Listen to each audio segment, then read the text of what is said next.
उरहि विलुण्ठित लोलचिकुर मम बाधः चम्पकमाले।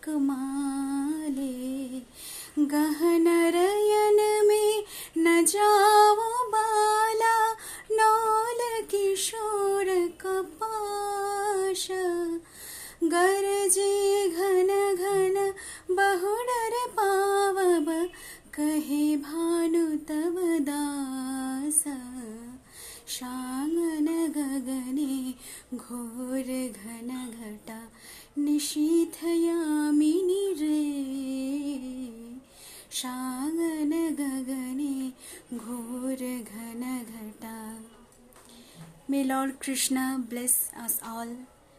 शुभ जन्माष्टमी।